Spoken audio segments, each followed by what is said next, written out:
Hey there everybody, welcome to another episode of Gideon's Tactical. We have an awesome blade to help you survive with, the ESEE 5. We're going to go ahead and jump right into this monster and we're going to talk about it, and I'm going to give you some specs, and we're going to see how it works in the woods, and we're going to do the whole 9 yards today with this awesome blade. Let's go ahead and start out here. You got an overall length of 11 inches from the very tip of the skull crusher all the way to the tip of the blade. You have really nice big belly made out of 1095 high carbon steel. Rockwell hardness is an even 57. No room for error there. They just do a 57 Rockwell hardness. You got a saber or flat grind, not a full flat grind, not a hollow grind. You got a saber / flat grind. This is the same thing right here.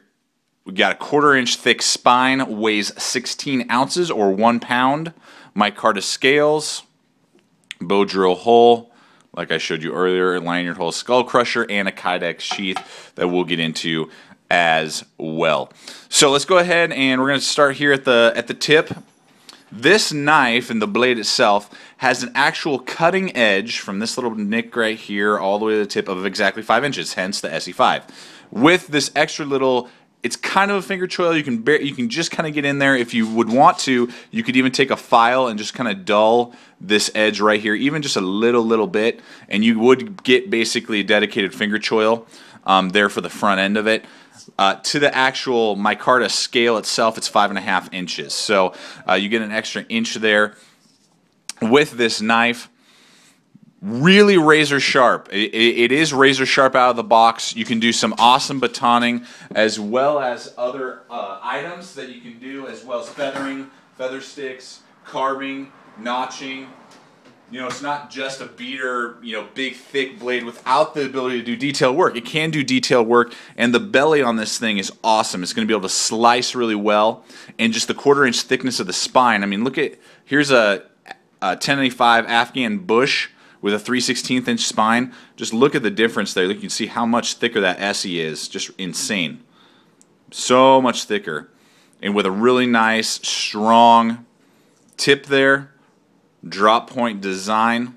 Designed mostly for wilderness stuff. You could use this in a tactical format as well. Stabbing, you know, fighting if you had to. It is heavy though. And right now, let's just kind of see how this blade can do out in the wilderness. Here's the ESEE 5, doing a little bit of field testing. You know, this has the 1/4 inch spine like we're talking about in the tabletop review, and it's going to baton just as well as a BK2. You know, I mean, it does a great job at that. I'm just going to show you just on some small stuff because it's known to be able to do that. I mean, that's not going to be difficult for this ESEE to just, you know, dominate sticks of wood. If it's about 4.5 inches or less thick, I mean, the wood is, I mean, there's nothing it can do. I mean, it's just going to baton right through those type of things. Even like this, I believe it's going to probably pound right through this thing without any problem. Yeah, just look at that. Boom. Splits that thing like nobody's business. So, I mean, on the bulky kind of hacking, chopping side, I mean, it's going to do a great job. The detail thing is what I haven't seen too many people do, and I just want to show you that with this flat grind, or saber grind, and the edge that the ESEE comes on with, it's very comfortable and very easy to do those really nice thin feathering, you know, for feather sticks if you're trying to start a fire. You're going to see there all those little feather sticks that I'm getting going, that feathering. It does it very well. It's very capable of that. You know, a lot of knives that have that big thick spine, they're great for those big tasks, but for the detailed stuff, they don't always work very well. And this one does a great job doing just those little feathering. Look at that, man. I mean, we can start any fire with that. That's awesome. I should have used this earlier when we tried to start that fire. The handle doesn't really fatigue your hand. I mean, over the course, it is big and blocky with that micarta, and that's kind of one of the things that it's a plus and a minus. Micarta is going to last forever versus some craton handle knives, but it does tend to fatigue your hand a little bit faster than, say, some of those other craton handled knives like you know, a cold steel SRK or some of those other things. But I mean, you can just do this all day long, very comfortable. Reverse grip, you know, if you're doing it that way, pull grips and pull cutting. I mean, it's going to do all those things well, and you can do your detail task very easily with this ESEE 5. I mean, it's a beast, don't get me wrong. It weighs a pound, and you're going to feel it while you're carrying it around, but just does a really good job both with the heavy-duty hard tasks like that, splitting wood, batoning, all that, and it's going to do the small tasks really well in your detailed work. So again, SE5, going back to the tabletop review. So as you can see there, batoning, awesome. Feathering, awesome. Just really good control and works really, really well. So the overall design and ergonomics of this blade is great. You got good jimping up here as well. I love knives that are just designed this way, just nice and flat all the way across, because it gives me options. I can scoot down, back up, scoot up, and I'm not trying to like find a thumb ramp and trying to like get my hand all nice and secure. But that jimping is really nice, not painfully aggressive, but aggressive enough for you to get some really good traction there. Made in the USA, just reminding you of all that. Let's go ahead and go on to the micarta scales.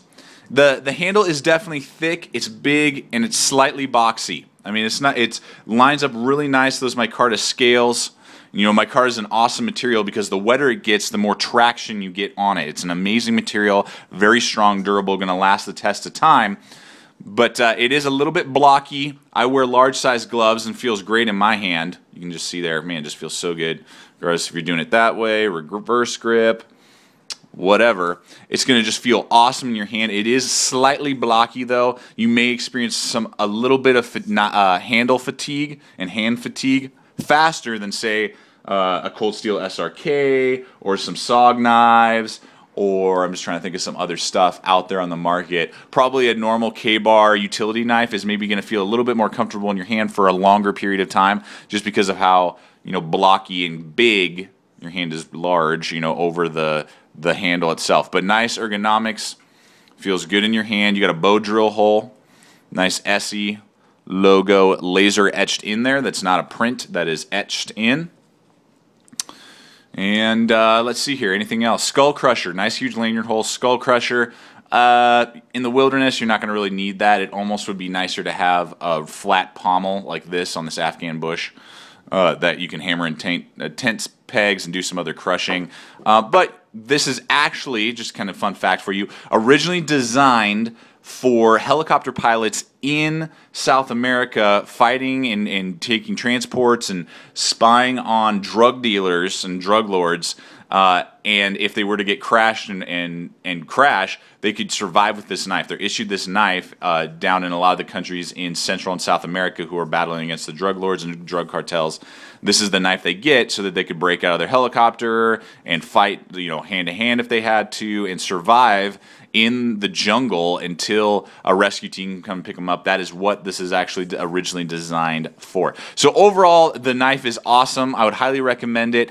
And this is just my opinion on this knife, but it is awesome as we've seen out there. Let's go ahead and look at the sheath here really quick, trying to step on it here for you guys. Kydex sheath, really nice, super high quality. These holes are lined up for BLADEHQ locks.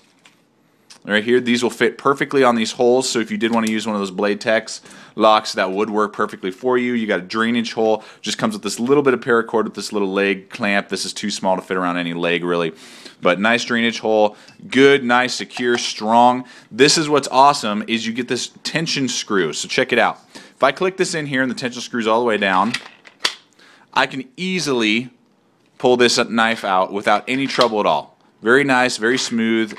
Clicks in with authority. If I move this up a little bit higher, it becomes a little bit stiffer and I got to pull a little bit harder. Then if I move it all the way up, it is locked in there and the knife will not come out. I cannot pull it out. It is locked in there tight. And if you want to move it to maybe a certain area you really like a certain tension, you can just screw it down a little bit and boom, it'll stay right there. So that's a really nice feature that it has, that it rolls back and forth. You can get it really loose if you're just walking around the campsite, you're doing in and out a lot, or if you're like, man, I'm running and gunning, I got to click this in, boom, it's not going to fall out no matter what you do. So that's just awesome little tension screw that they have there. Other than that, fantastic. No complaints with that Kydex sheath. On the back here you have this nice paddle design, so it does ride a little lower than most other sheaths, you know, that would be the Kydex sheaths like this, so that would be higher, and I like that. This rides relatively low, got a nice belt clip here, really nice and strong, have had no complaints with several hikes, backpacking. This belt clip holds really well to your belt, and that paddle design is just really, really nice, and I really dig it. So overall, very impressed with the SE5. You're looking at probably spending at least $150 on this knife. You're not going to really be able to find this for less than $150. The thing I would say is this is very similar to the K-Bar BK2 by Becker. And this is just my opinion.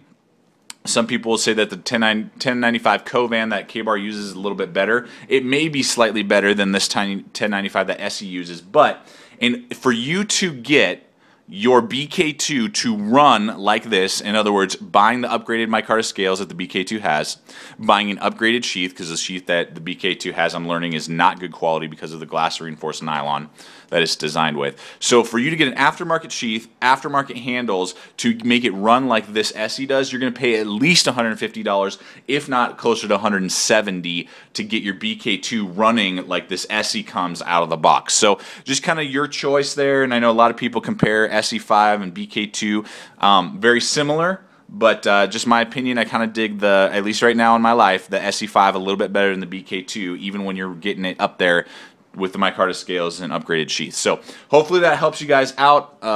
Sorry, just want to show you really quick because people always want to know. Side-by-side comparison, this is an Afghan bush. You're looking at almost the same size knife. Obviously the ESEE 5 is thicker with this bush design. This is the 1095 version. And you have almost the same cutting edge. This is a 4.5 actual cutting edge. This is a 5 on the dot, so you can get a ½ inch longer with the ESEE 5. But there's an Afghan bush and an ESEE 5 right next to each other. Just wanted to show you that really quickly. Very similar in handle designs and blade shapes even. Just the ESEE 5 again is just a higher quality all around with a better sheath. So hopefully this helps you guys out. Sorry we went a little long, but I've got to get all this stuff in for you guys, particularly for this awesome blade, ESEE 5. Can't go wrong. So thanks for watching. Stay equipped, stay prepared, and I'll see you out there.